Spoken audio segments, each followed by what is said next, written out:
All right, let's open one of history's greatest cold case files. We're talking about the complete, total, baffling disappearance of an entire Roman legion. This is a mystery that has stumped historians and captured our imaginations for nearly 2,000 years.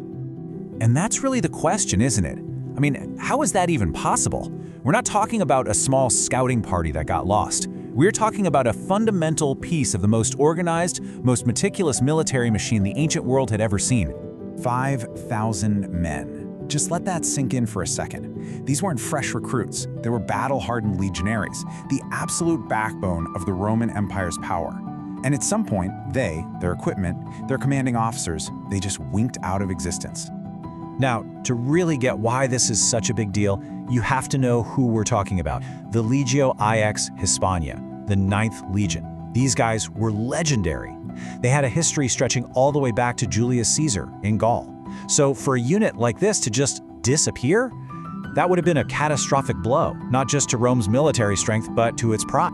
So here's our crime scene, the last place anyone saw them. The last definitive proof we have of the 9th Legion puts them in Britain, specifically at the fortress of Eboracum, which is now the city of York, right around the year 108 AD. They were stationed on the wild northern frontier of the empire. And after that date, nothing. It's just radio silence. They fall off the military payrolls, they're gone from the official lists of legions, no more inscriptions. For an empire that wrote everything down, this sudden, complete silence is just deafening. It's the real heart of the mystery. So what happened? Okay, let's dive into our first theory. This is the one you've probably heard of, the most famous and definitely the most cinematic. A brutal last stand somewhere in the highlands of Britain. So the story goes something like this. A massive rebellion breaks out among the northern tribes, the people the Romans called the Picts. The 9th Legion gets the call, marches north to crush the uprising, and walks straight into a trap. They're surrounded, overwhelmed, and completely annihilated, wiped out to the very last man. And you know, the circumstantial evidence for this is pretty compelling. We know for a fact there was a lot of trouble on that frontier at that exact time. And then, just a few years later, what does Emperor Hadrian do? He builds a massive wall across the entire country. That kind of screams, we just had a major disaster up here and we need to contain it.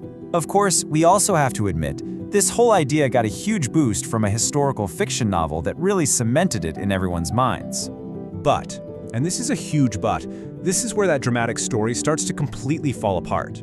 There's no body, or, well, there are no 5,000 bodies. Archaeologists have searched for decades and have found zero proof of a battle on this scale.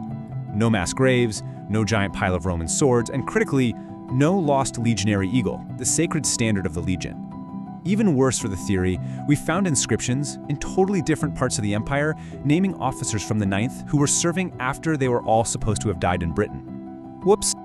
Okay, so all that conflicting evidence naturally leads us to our second big theory. What if the 9th Legion didn't die in Britain at all? What if the crime scene isn't where we think it is? This is the transfer theory. The idea here is that the 9th simply finished its tour of duty in rainy Britain and got reassigned, shipped off to another hotspot in the vast Roman Empire. And whatever horrible fate they met, it happened on a completely different battlefield, far, far away from the Scottish mist. And there's actually some really interesting evidence for this. Archaeologists found a tile stamp with the 9th Legion's mark on it in the Netherlands, and it dates to after 108 AD. Well, that would perfectly explain those inscriptions of officers found outside Britain, wouldn't it? It's possible the Legion was moved to the Rhine frontier, or maybe even sent all the way to the Middle East to fight in brutal wars in Judea or against the Parthian Empire. But this theory has its own massive problem. The paperwork is missing. The Romans were meticulous record keepers. They tracked where their legions were, and there is no surviving record of the 9th being transferred. The evidence we do have, like that one tile stamp, is pretty fragmentary. It's not exactly a smoking gun. So in the end, this theory doesn't actually solve the mystery, it just moves it to a different continent. So here we are, stuck in a classic historical standoff. You've got the annihilation theory, which explains the sudden silence but has zero physical evidence to back it up. And then you have the transfer theory, which explains those weird bits of scattered evidence but has no official records to prove it. Each one plugs a hole the other one creates. So where does that leave this cold case? After all the digging and all the debating, what's the modern consensus? Where do historians land on this? You know, this quote from a historian really nails the whole problem. The entire mystery exists because of what isn't there. It's an argument from silence. We're trying to solve a crime with no body, no weapon, and no witnesses. And that lack of hard evidence, well, it just becomes a blank canvas for us to paint whatever story we want. The verdict, if you can even call it that, is a pretty cautious one. Today, most scholars are leaning towards the transfer theory. It just does a better job of explaining those awkward little pieces of evidence, like the inscriptions and that tile stamp. The complete, total lack of a giant battlefield in Britain is just too big of a hole in the annihilation story for most historians to accept. But let's be crystal clear about this. Even though it's the leading theory, it is far from proven. Without finding a definitive record of that transfer, or stumbling upon their final resting place somewhere in the East, the case of the lost Ninth Legion remains stubbornly, fascinatingly open. So why do we still care? Why does this story, after almost 2 millennia, still have such a powerful grip on our imagination? I think it's because the story of the Lost Legion reminds us that history isn't a complete, perfect record. There are blank pages, there are shadows, there are questions that might never be answered. It's this incredible idea that even the most powerful empire in the world could just lose track of 5,000 of its best men, leaving a hole that legend and myth have been rushing to fill ever since. And that's what it all comes down to, right? The mystery of the Ninth has become more than just a historical puzzle. It's a legend, a story about courage, about loss, and about the pull of the great unknown.